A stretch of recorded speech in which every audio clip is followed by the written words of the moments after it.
పరిశుద్ధ గ్రంథం నుండి సామెతలు 18వ అధ్యాయం చదువుకుందాం.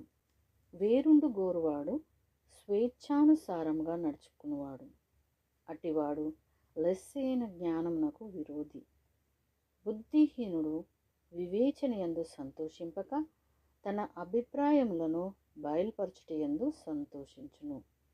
భక్తిహీనుడు రాగానే తిరస్కారము వచ్చును, అవమానము రాగానే నింద వచ్చును. మనుష్యుని నోటి మాటలు లోతు నీటి వంటివి, అవి నది ప్రవాహము వంటివి, జ్ఞానపు ఊట వంటివి. తీర్పు తీర్చుటలో భక్తిహీనుల ఎదుట పక్షపాతము చూపుటయు, నీతిమంతులకు న్యాయము తప్పించుటయు క్రమము కాదు.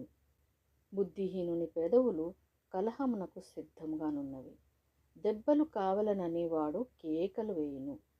బుద్ధిహీనుని నోరు వానికి నాశనం తెచ్చును, వాని పెదవులు వాని ప్రాణమునకు ఉరి తెచ్చును. కొండెగాని మాటలు రుచిగల భోజ్యములు, అవి లోకడుపులోనికి దిగిపోను. పనిలో జాగు చేయువాడు నష్టం చేయువానికి సోదరుడు. యెహోవా నామము బలమైన దుర్గం, నీతిమంతుడు అందులోనికి పరిగెత్తి సురక్షితముగా నుండును. ధనవంతునికి వాని ఆస్తి ఆశ్రయ పట్టణం, వాని దృష్టికి అది ఎత్తైన ప్రాకారం. ఆపత్తు రాకమునుపు నరుని హృదయము అతిశయపడును, ఘనతకు ముందు వినయముండును. సంగతి వినకముందు ప్రత్యుత్తరమిచ్చువాడు తన మూఢతను బయల్పరచి సిగ్గునొందును. నరుని ఆత్మ వాని వ్యాధి నోర్చును, నలిగిన హృదయమును ఎవడు సహింపగలడు?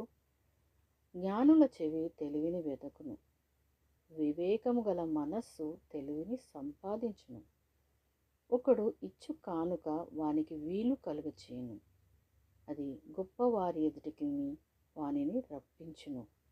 వ్యాజ్యమందు వాది పక్షము న్యాయముగా కనపడును, అయితే ఎదుటివాడు వచ్చిన మీదట వాని సంగతి తేటపడును. చీట్లు వేయుట చేత వివాదములు మానును, అది పరాక్రమశాలులను సమాధానపరచును. బలమైన పట్టణమును వశపరుచుకొనుట కంటే ఒకని చేత అన్యాయం నొందిన సహోదరుని వశపరుచుకొనుట కష్టతరము. వివాదములు నగర తలుపుల అడ్డగడియలంత స్థిరములు, ఒకని నోటి ఫలము చేత వాని కడుపు నిండును. తన పెదవుల ఆదాయము చేత వాడు తృప్తి పొందును. జీవ మరణములు నాలిక వశము, దాని యందు ప్రీతి పడువారు దాని ఫలము తిందురు. భార్య దొరికిన వానికి మేలు దొరికెను, అట్టివాడు యెహోవా వలన అనుగ్రహము పొందినవాడు. దరిద్రుడు బతిమాలి మనవి చేసుకొనును, ధనవంతుడు దురుసుగా ప్రత్యుత్తరమిచ్చును. బహుమంది చెలికాండ్రు గలవాడు నష్టపడును, సహోదరుని కంటెను ఎక్కువగా హత్తియుండు స్నేహితుడు కలడు. దేవుడు తన పరిశుద్ధ వాక్యంను మనందరి వినికిడిలో ఫలింపచేయునుగాక. ఆమేన్.